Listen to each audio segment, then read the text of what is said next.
Je viens du monde agricole. Je viens de la terre, j'ai été éduqué dans une ferme. La nature, bien sûr, est ce qui m'attache le plus au monde. Mais très vite, il m'a fallu élargir un petit peu cette exploration. Il m'a fallu découvrir les humains, en plus de la nature. Pour cela, je suis parti dans le monde du spectacle, je suis parti dans le monde de la presse et j'ai découvert les pays européens. Non pas en touriste, mais en y vivant, en y travaillant, en regardant les peuples évoluer dans leurs propres éléments, en m'habituant à eux, à leurs coutumes et aussi à leurs valeurs. C'est ce qui m'a donné de découvrir énormément de choses et de m'enrichir terriblement. Revenant en France, j'ai continué cela. J'ai continué également ce travail au service des gens en difficulté, parce qu'il est très important de partager avec nos concitoyens. La misère est une chose que je ne peux pas accepter, que je n'accepterai jamais. C'est ce qui me pousse également à intervenir maintenant dans la politique.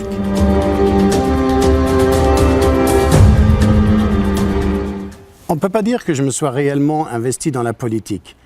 Mon travail au service de la population m'a plutôt amené à la politique. La politique, c'est ce lieu où peuvent se faire des choses concrètement, non plus sur une petite échelle, mais à l'échelle nationale. On peut faire énormément de choses.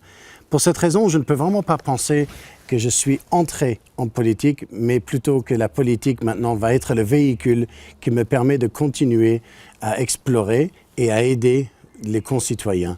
Ça me permet également de mettre en application un programme véritablement humaniste, un programme qui est riche, un programme qui centre sur l'essentiel de notre pays, qui centre sur l'humain.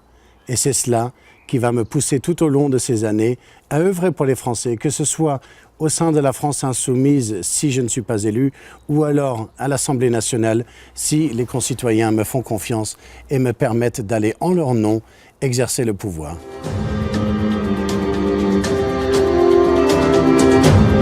On vous demande, mes chers amis, d'aller aux urnes et on vous demande de tous les partis, de tous les bords, de faire confiance.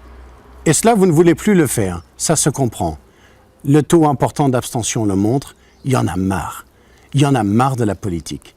Et effectivement, je suis de ceux, mes chers amis, qui en ont marre de la politique également. Alors ça peut paraître paradoxal pour quelqu'un qui s'engage dans un parti politique ou dans un mouvement. Eh bien, comme vous, j'étais lassé, j'en avais marre. Je n'ai plus envie de signer un chèque en blanc à des gens qui profitent ensuite de leur position pour s'enrichir, pour s'installer, pour se faire du bien, pour se servir au lieu de servir la nation, au lieu de servir les citoyens. Alors la France insoumise aussi vous demande de faire confiance, mais cette fois-ci, vous le pouvez. Vous le pouvez pour une raison extrêmement simple. Ce pouvoir, ce n'est pas nous, hommes et femmes de la France insoumise, qui allons l'exercer, c'est vous, parce qu'on vous donne les clés du pouvoir. C'est cela la grande nouveauté de la France insoumise. Cette fois-ci, on ne vous demande pas de nous donner un chèque en blanc. On vous demande d'être avec nous, et c'est à vous de signer les chèques tous les mois. C'est à vous de nous renouveler votre confiance, ou alors de justement user de ce droit de révocabilité des mandats. Vous pouvez virer maintenant les politiciens. C'est cela la nouveauté dans la France insoumise. Alors bien entendu, faire confiance une fois encore, nous croire une fois encore, ce n'est pas simple. Mais il faut qu'on y aille ensemble. Nous avons vu que le gouvernement qui s'est installé et le président en place vont renforcer cette monarchie présidentielle que nous combattons. Il faut arrêter tout cela. Il faut l'arrêter parce que sinon ils vont tout verrouiller. Et dans 5 ans, nous ne pourrons plus rien changer. Mais aujourd'hui, tout peut encore être changé. Monsieur Macron reste à l'Élysée, soit, on ne va pas le sortir. Par contre, on peut mettre Jean-Luc Mélenchon à Matignon. Parce que c'est vous qui allez décider du Premier ministre. C'est vous qui allez décider si vous gardez Édouard Philippe ou si vous voulez Jean-Luc Mélenchon à Matignon. Une majorité parlementaire permettra cela. Une majorité parlementaire permettra également, mes chers amis, d'avancer, de faire entendre votre voix à nouveau, non pas sur des projets de loi qui arrangent surtout la caste, mais surtout des projets qui vous intéressent vous. De quoi parlons-nous? Nous parlons de la 6e République, nous parlons de la gratuité des cantines pour les bambins, nous parlons de l'aide aux étudiants, nous parlons d'une augmentation du SMIG, et ça fait longtemps que ce n'est pas arrivé, et ce n'est pas pour 10 centimes, mais 16%. Nous parlons également d'une baisse d'impôts. Alors vous allez nous dire que c'est irréalisable parce qu'il faut de l'argent. Eh bien l'argent est là. L'argent n'a jamais été un problème dans ce pays. C'est la destination de l'argent qui est un gros problème dans ce pays. 90 milliards de notre argent s'en va à l'étranger par des gens qui sont dans une grosse crise d'égoïsme, ceux qui ne veulent pas partager. Eh bien, une des urgences de notre programme, c'est cette urgence-là. C'est de récupérer l'argent et de mettre en route vraiment un programme citoyen. Et cette fois-ci, vous pouvez avoir confiance. Cet argent-là n'ira pas dans les hautes sphères de la finance, mais il viendra dans votre vie de tous les jours et vous vous en rendrez compte en permanence. Faire confiance à la France insoumise, bien sûr, c'est à nouveau vous demander de vous baser sur des hommes et des femmes qui vous disent vous représenter. Mais n'ayez pas peur. Cette fois-ci, ils le feront vraiment. Cette fois-ci, ils le feront et cela sera prouvé. Et s'ils ne le font pas, eh bien, n'hésitez pas.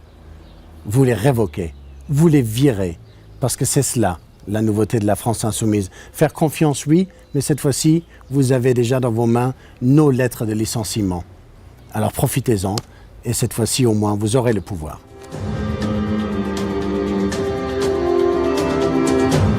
Devenir député, entrer à l'Assemblée nationale, c'est accepter une mission, c'est accepter une charge. Si tant est que l'élection est locale, le mandat, lui, est national. Ce mandat demande énormément de sérieux, demande un investissement à 100%. Ce mandat demande également de l'honnêteté. Ce mandat demande un programme qui est solide, un programme que nous allons suivre. Je suis candidat de la France insoumise et j'ai signé la charte des candidats. Premièrement, il n'y aura pas de corruption parmi nous. S'il y en a, elle sera éliminée immédiatement. Deuxièmement, nous allons nous engager aux côtés des citoyens. Nous allons nous engager à répondre dans les urgences, parce qu'il y en a des urgences dans ce pays. Nous avons l'urgence démocratique. Il va falloir revenir à une démocratie. La 6e République et une nouvelle constitution, c'est vraiment ce qui va changer la face de notre pays. Ce n'est pas reprendre l'ancienne constitution et la reformer, c'est en écrire une nouvelle. Alors, quelle est la nouveauté finalement, puisque nous en sommes à une 6e? Eh bien, c'est que cette constitution-ci, elle sera écrite par le peuple. Souvenez-vous, en 1789, elle l'était déjà par le peuple. Et depuis, elle l'a été par des hautes autorités. Et c'est dommage. Jean-Luc Mélenchon, la France insoumise, l'Avenir en commun, vous propose d'écrire ensemble cette nouvelle constitution. Elle ne sera pas écrite par les gens qui ont travaillé dans la 5e République. Elle ne sera même pas écrite par moi, si je suis élu, parce que je serai député déjà. Je ne m'en occuperai donc pas. Mon rôle sera de la faire appliquer. Cette 6e République apportera beaucoup de nouveautés. Elle répondra à l'urgence sociale. Parce que ce qui manque dans ce pays, mes chers amis, c'est le partage.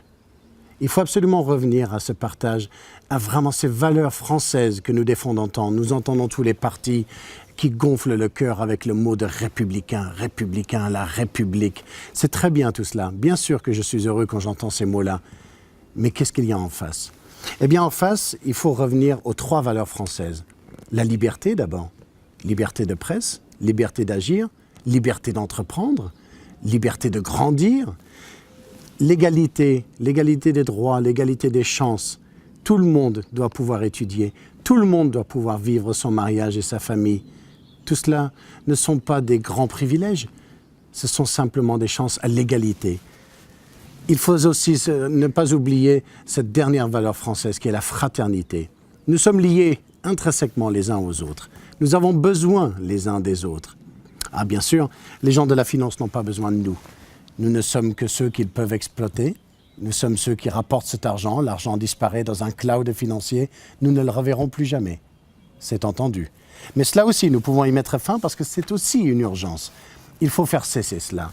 La France appartient à la finance depuis longtemps. Elle en est le propriétaire. Et c'est dommage, parce que nous sommes un peuple. Et tant que nous serons ce peuple, nous allons pouvoir montrer à la finance que nous, on n'est pas des esclaves, on ne peut pas nous posséder. Eh bien, cette urgence-là aussi, mes chers amis, il faut y répondre. Nous allons répondre également en finissant avec ces grands palais, avec ces dorures, avec ces sièges de satin rouge. Nous allons en finir avec cette monarchie présidentielle. Il suffisait de regarder les images d'Emmanuel Macron marchant seul dans la cour du Louvre, tel le petit roi. Il se mettait devant cette pyramide, ce grand symbole de la monarchie. Et puis il fait sonner du canon, comme pour la naissance d'un petit prince. Et tout cela a amusé les uns, et moi ça m'a inquiété. Parce que nous dénonçons avec Jean-Luc Mélenchon depuis longtemps cette monarchie présidentielle. Eh bien, il est temps d'en finir de cette monarchie présidentielle. Le président de la République, mes amis, est le serviteur de l'État. Il n'en est pas le patron. Il n'en est pas le propriétaire. Il est là pour servir le peuple. Il est là pour assurer que nos droits soient respectés. Or, ce président-là, je le crains, est beaucoup plus proche de la finance que de nous. Et nos droits sont dès lors menacés. Eh bien, nous ne le laisserons pas faire. Nous ne le laisserons pas faire et c'est grâce à vous que tout cela va changer parce que vous seuls détenez les clés du pouvoir. Le président n'a aucun pouvoir s'il n'a pas le Parlement à ses côtés. Si nous lui refusons la majorité parlementaire, alors il n'aura aucun pouvoir. Si vous décidez que la majorité parlementaire ira à la France insoumise, alors vous allez pouvoir changer ce pays et vous verrez que vous ne vous êtes pas trompé. Alors à vous de jouer, le bulletin de vote est votre arme. Et cette arme, elle est puissante au bout de vos mains.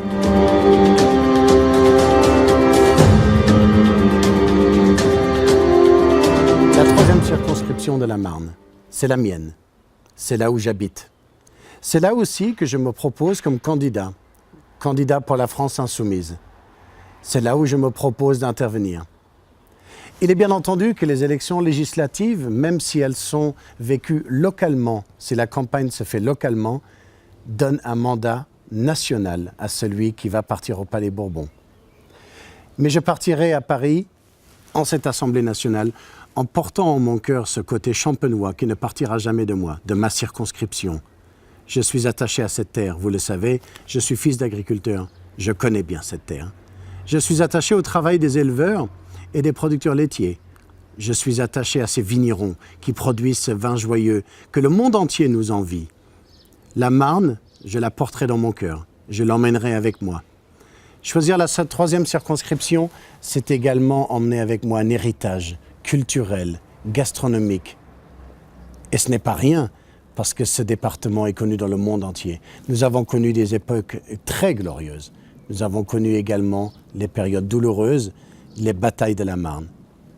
Mais la Marne, mine de rien, revient toujours victorieuse. Et c'est de ce département-là que je pars.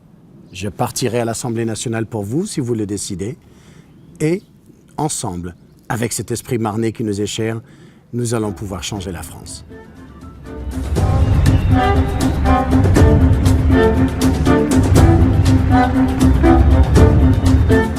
Partir à l'Assemblée nationale, c'est partir avec des objectifs. Oh, ils sont nombreux ces objectifs, parce qu'il y a beaucoup à faire.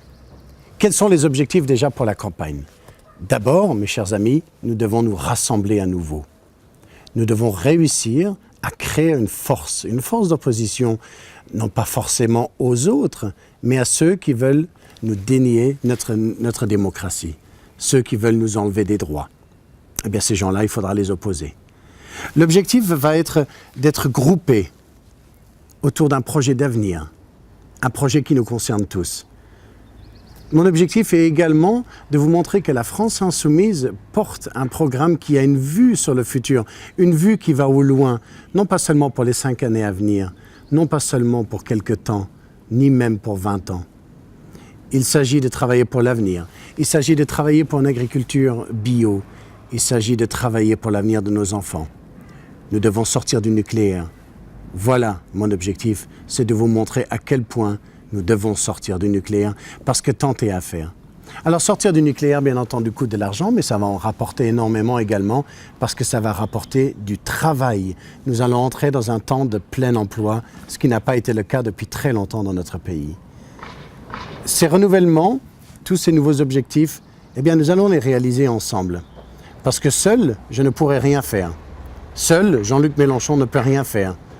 Entouré de 130 000 de nos camarades, de nos concitoyens à Paris, Jean-Luc Mélenchon a pu exposer ses projets futurs. Et ces 7 millions de personnes qui ont répondu au premier tour de la présidentielle, il n'a fallu que d'un cheveu pour que Jean-Luc Mélenchon soit le président de la République actuellement. Mais ce n'est pas perdu. J'ai encore un objectif, celui de vous montrer que le pouvoir est à l'Assemblée nationale. Il n'a jamais été dans un palais, il est dans la maison du peuple. La maison du peuple, c'est l'Assemblée nationale. Alors, c'était un ancien palais, le palais Bourbon, mais aujourd'hui, il est occupé par le peuple, par vous, parce que votre voix est portée par votre député. Alors, l'objectif est le suivant. Regroupons-nous, gagnons ensemble cette élection et alors nous pourrons vivre des temps heureux, des temps nouveaux. Et ça, je vous le promets.